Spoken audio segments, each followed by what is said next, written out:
This is An Infinite Path, spoken word essays by Niles Heckman, some of which go on to become our documentary short subject films, half of which release freely here through the podcast, all of which can be found through your support at nilesheckman.com.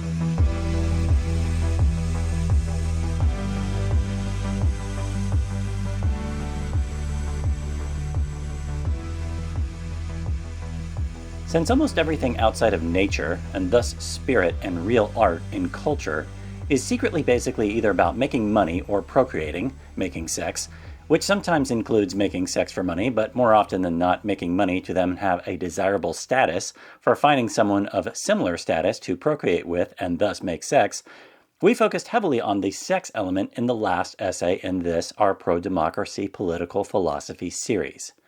This time around, we are going to focus on the money aspect, specifically how it is structured, which is so crucial to understand for one's personal development, as it's a key that answers many things about one's upbringing, morality, and later life behaviors.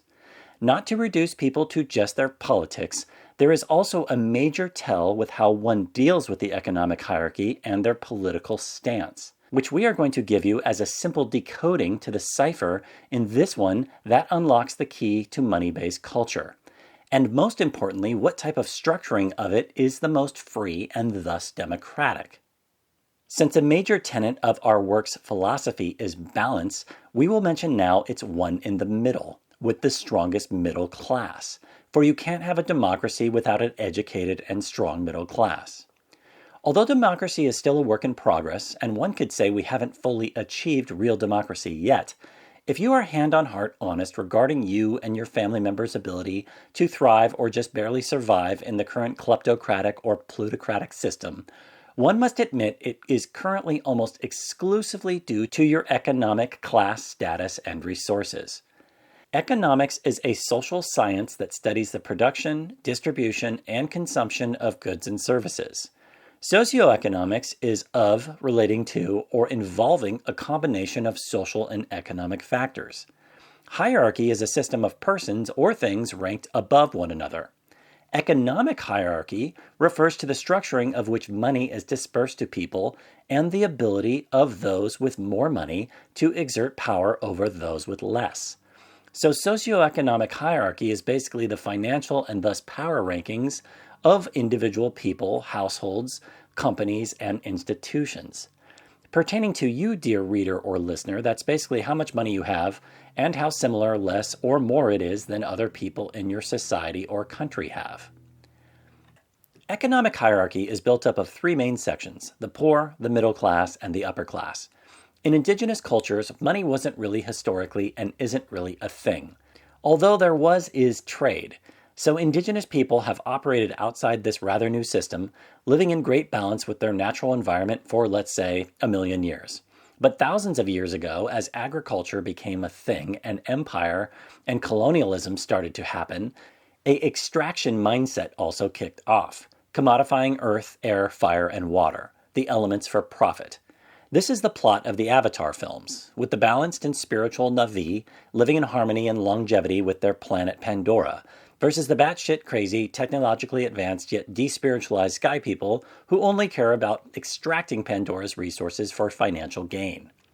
Future or past, queens and kings only work in high consciousness cultures like the ancient Toltecs of Mesoamerica or ancient Egypt in the Middle East, where there was a lineage of spiritual initiation, basically meaning there were Jedi in charge, resulting in hierarchical societies run by honorable Jedi initiated into higher states of consciousness who had good hearts and loved their people, resulting in societies living in peace for hundreds if not thousands of years through the processional cycle. But as that was lost, it turned those at the top of the hierarchy from Jedi to Muggles. Since human beings are fundamentally good, yet dysfunctional, being a Muggle doesn't mean one is bad, but it does mean one will be corruptible. So outside of these Jedi philosopher queens and kings, historically the majority of rulers were not nice people, because power to the uninitiated corrupts. Thus they were mean-spirited and most of all, greedy. As the empire and colonialism continued, economic classes and warring factions later developed. So did rotten to the core kings and emperors. keeping the vast majority of the kingdom's wealth for themselves. They were no longer in balance with living with nature like the indigenous, not needing money, to now needing money within extracted systems. As most Aboriginal people didn't need warfare, savages, quote unquote, had peace for thousands of years, while 13 colonies of decent yet still imperial English colonists have struggled to do the same for the last 300 years. Perhaps after this unapologetically pro-democracy series, we'll do another series along the lines of being called something like unapologetically anti-empire. And since we've spent time with indigenous people, we can tell you a thing or two about that. But at this point, related to democracy and its economics, through the history of the last 2,000 plus years of empire, in which democracy has been a rarity of freedom pushing back against that regressive machine, money has usually been structured in a very lopsided and misdistributed way, and has thus resulted in authoritarian monarchies, meaning one family who could care less about you and your family that's running the show. And if they don't like you, it's off with your head. That then transmuted only slightly less crap into oligarchies, where government doesn't work for the people, but instead just for the wealthy, who, if you had 100 people on an island and they wanted to divvy out wealth between them to create a microeconomy, one person, solely because of bloodline, monarchy, and not initiation lineage, are given 95% of the wealth. Two other people are given the 4% of the wealth, and the other 97% of people have to fight against each other for the tiny remainder of 1% of the wealth. And that's still how it is today, but instead of Caesars and kings, we have robber baron godzillionaires. In a previous private essay titled Let's Robin Hood the L-Curve, we gave some insight into something called the L-Curve, which can be found through the website lcurve.org. If you think the world's distribution of wealth is a 45-degree line, think again.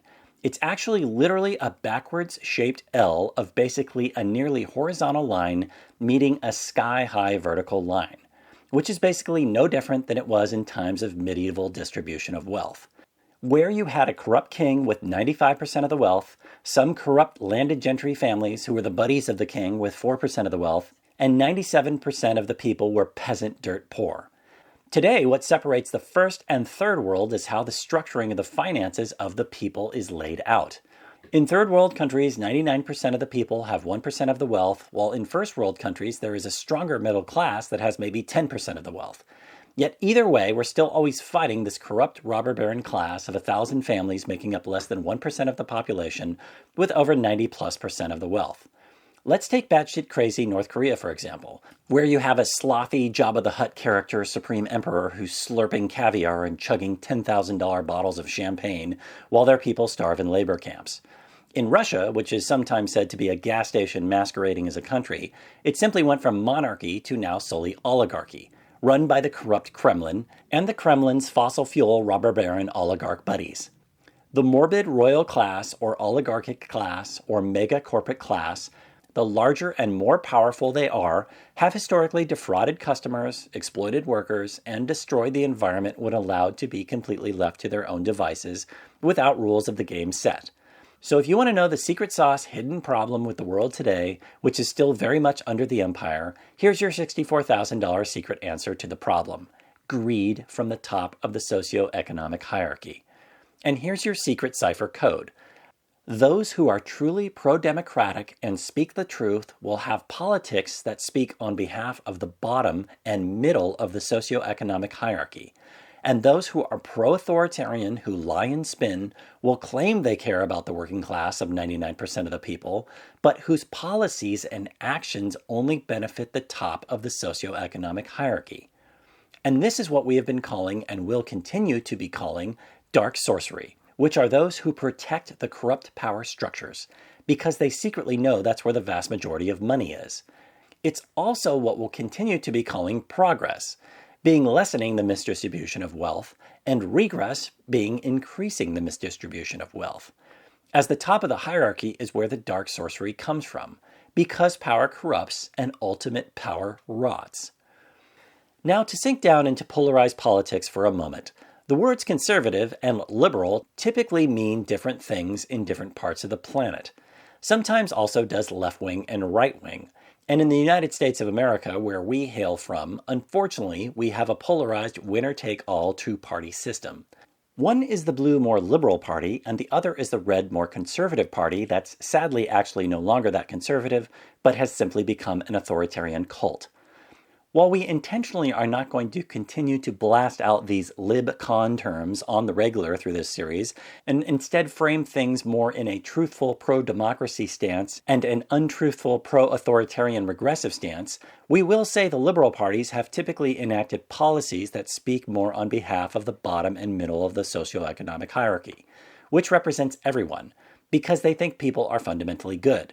While the conservative parties have more enacted policies which speak on behalf of the top of the socioeconomic hierarchy, which represent extremely few, because they think people are fundamentally bad and born in sin.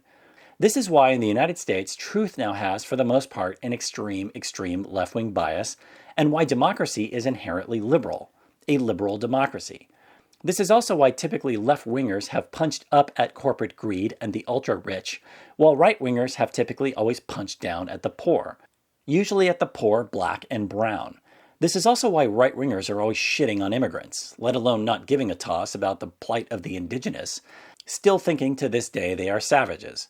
While at the same time, while they see Jeff Bezos, who literally looks like a James Bond villain, having spent $500 million on a new yacht to use privately for himself, rather than having that money go to, let's say, hundreds of college educations, for example, simply say, good for him.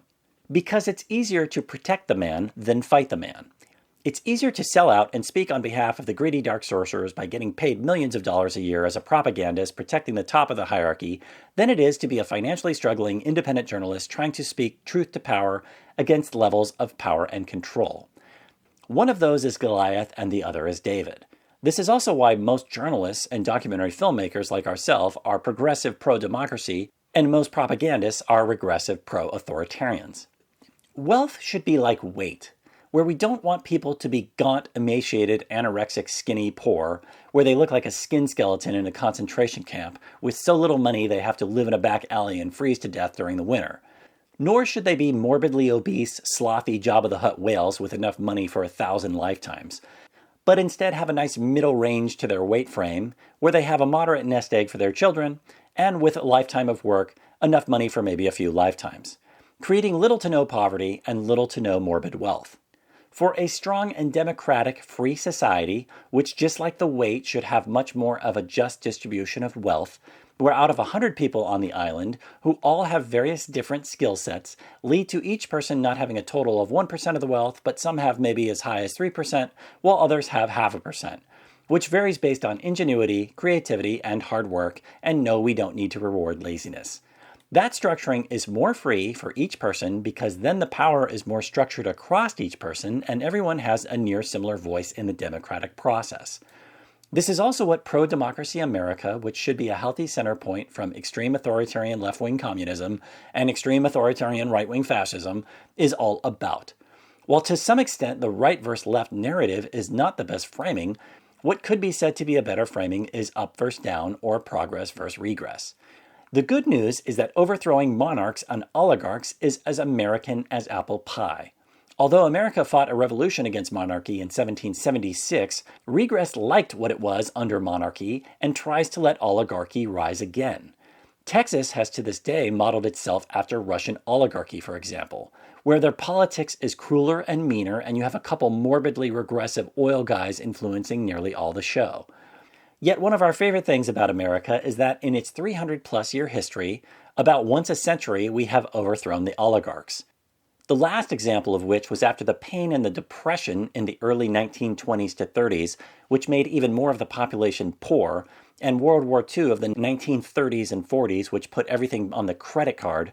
Progressive Franklin Delano Roosevelt brought economic balance back through paying off the debt and enacting New Deal policies that created the fastest growing and largest middle class in the world for 40 years.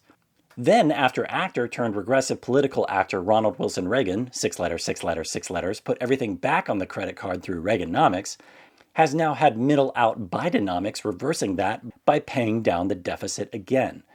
So the third round of this is the fight we are in at the time of this writing. This doesn't mean there isn't a majority of people from all walks of the more moderate political spectrum, left-leaning liberals, independents, and even more moderate right-leaning conservatives which make up a pro-democracy coalition, because there are.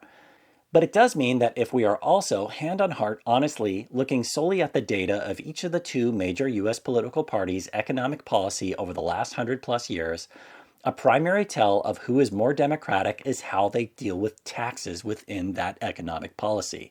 As blue enacts higher tax rates on the wealthy because they know that's where all the money is, while lowering them on the middle class and the poor.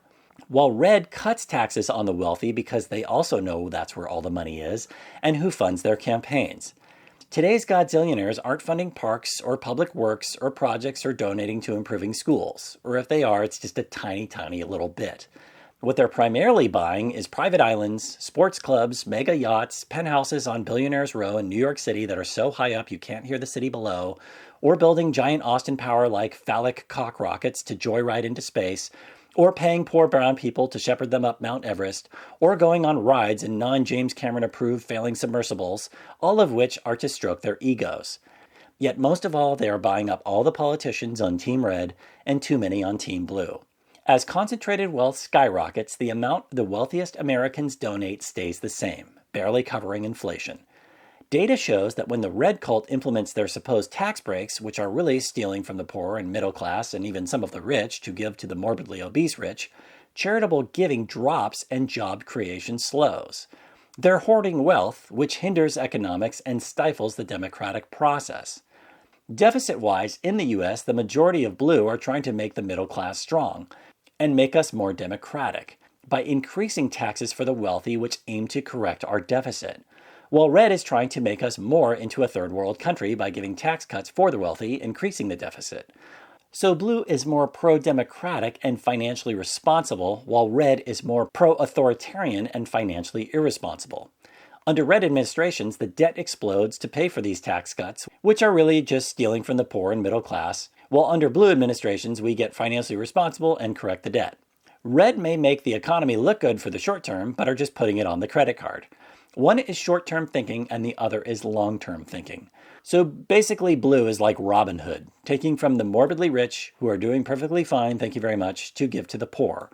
While red is reverse Robin Hood, as tax cuts are redistributions of wealth from the poor and middle classes and even some of the upper class to the godzillionaire class.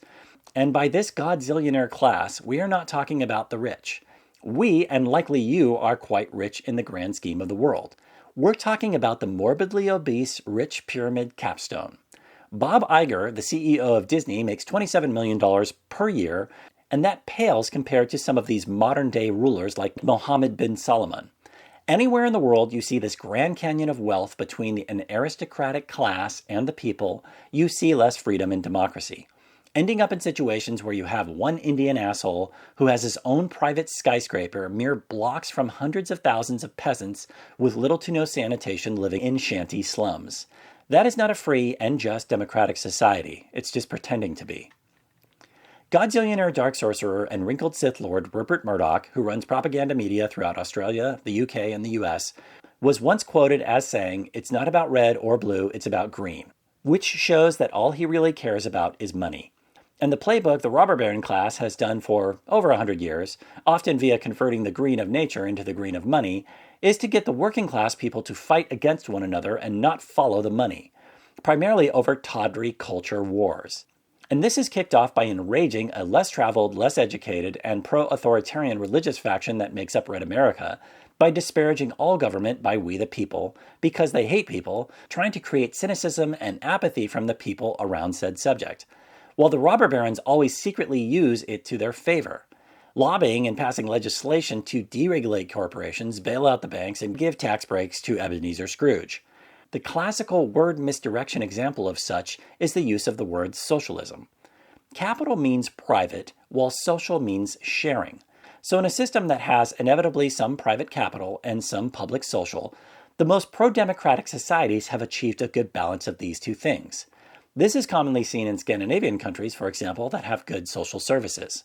Yet a long con in the US has been to denigrate the social for the common worker, making a boogeyman out of the word socialism, yet anyone who has ever denigrated that word is perfectly happy, surprise, surprise, to privatize gains and socialize losses, and actually loves socialism for the rich. This was seen in the 2008 banking crisis by bailing out crooks on Wall Street at the expense of taxpayers. So to pierce further through the veil here, for those of you who haven't already long left this series, if you've let a fraction of your mind be given to you by the talking points of the dark sorcery overlords who protect the top of the hierarchy, and thus even remotely think what we've been saying is socialist, which somehow equates to Marxist garbage, guess what it actually really is? Real Christianity. It is accurate to say the largest Pastafarian contingency in the United States is composed of various denominations of Christianity. So at this point, we will make the earth-shattering statement and decode through the socioeconomic hierarchy that much of it is actually not real Christianity, but instead just masquerading as such. While all faiths have their important holy books, the Bible is the primary text that Christians hold dear.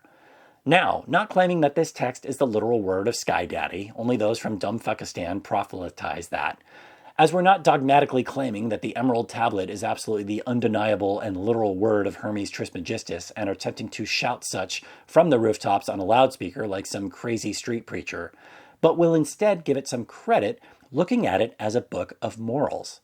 If one actually reads it, one will find it full of some ridiculously dumb things and goofy things. Ezekiel 23:20 speaks of donkeys' genitals and emissions from horses, for example, but then some really wonderful things as well. We'll get into the layers of exoteric fake storefront marketing job Christ versus esoteric real Christ in a future essay, with the most surface level fake layer being corporeal white Republican Jesus, and layer 2 being the corporeal brown hippie from Palestine. But the Christ teachings from the Bible, coming from an actual enlightened, and enlightened is the key word, hint, hint, man or not, for the most part we think are really beautiful teachings because they are all about speaking on behalf of the bottom of the socioeconomic hierarchy with compassion, which, for your spiritual development, is your heart aspect. Having previously shared in an essay in this series that one of the primary tenets of a real Christian and thus some level of real spiritual teaching is to both love God, meaning the divine, omnipotent, omniscient, and omnipresent creator, and thus, and very importantly, its creation, and notice how we didn't say his creation, as well as loving thy neighbor. Far too many quote-unquote Christians only claim to love their authoritarian Sky Daddy version of God and forget their neighbor. They instead distort the teachings to lose their morality, to not love or care for others. They are divisive and hateful and only love the top of the hierarchy because of their authoritarian upbringings. Yet not only are the majority of the Jesus teachings not only criticizing that with statements like Matthew 19:24, again I tell you it's easier for a camel to go through the eye of a needle than for someone who is rich to enter the kingdom of God, they are speaking about loving thy neighbor, feeding the sick, clothing the naked, providing daily bread, defending the poor and needy, and being sympathetic to immigrants, whom most of the Israelites at the time were, as well as the Golden Rule. It speaks of being socially just and equitable, with ideas focused on shared communal responsibility, with dominion over the earth being all of mankind, from all cultures and economic classes, not only Christians. It really sounds like the morals of the Jesus teachings condemned selfishness, say that poverty is morally unacceptable, and that we are simply being reminded to love one another. In this, we remind you of a second cipher key of decoding not just real Christianity, but any real faith, pasta-based or not. If one is not willing to look at society from the standpoint of the middle class, let alone the poor, let alone the indigenous, let alone nature's natural animal kingdom, let alone the flora and fauna, they are not willing to look at it from the point of view of all spiritual life. But instead, only rich people in an in-group and not giving a toss about an underclass that they claim will always be there. Street rats who are born street rats and will die street rats for all they care. This is what the imperial agents of the dark colonial religions of empire have done for thousands of years and are still doing today on behalf of their Ebenezer Scrooge overlords. Not only trying to crush the spiritual growth of each person, but turn them from free sovereign within the community into an economic slave class through commerce. And this is the problem with religion. While there is good stuff at the tiny bullseye core of many of the world's faith teachings, we often don't see them acted on because instead the world's religion's patriarchal hierarchy is the easiest place for the selfish and the greedy to hide within. Always using doctrine from these texts supposedly written by divine hierarchy to just push their corruption, greed, and racial supremacy of economic hierarchy. Coding that hierarchical money greed in patriarchal, hierarchical, theological language to promote their relentless thirst for power and control. One of the proofs of this is that the main thing that really activated and kicked off the religious right, which should be called the religious wrong in the United States, getting more involved in politics, and where we'll be heading in upcoming essays in this series, is in the 1970s the threats of losing their tax-exempt status for their discriminatory practices.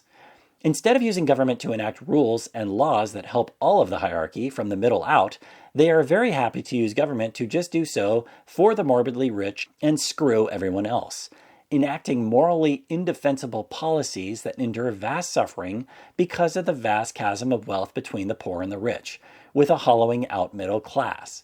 This is also why African American churches tend to more honor the actual Christ teachings, because their people are used to being toward the bottom of the socioeconomic hierarchy and have been shat on since about the year 1619, since they were brought over as slaves, as well as being Christians and Muslims and agnostics more working towards continuing to work towards a multiracial democracy. And why we'll be using some of the voices of African American preachers who actually are saying some spiritual things through their faiths in future episodes in this series. Tithing is not about giving money to the already ultra-rich, ultra-regressive Mormon church, redistributing wealth upwards. It's about giving a portion of your money to charity to help those in need that have less than you. So if you see a modest-sized church with a soup kitchen line feeding the homeless, that may be an actual real church. If you see a church that looks like a shopping mall, or Superman's Fortress of Solitude, which was surely built on top of an older indigenous or pagan sacred site, run. And make sure you do your patriotic duty as a freedom lover of your country to call quote-unquote Christians who don't speak and act on behalf of the bottom of the socioeconomic hierarchy chinos, Christians in name only, or hypocristians due to their hypocrisy.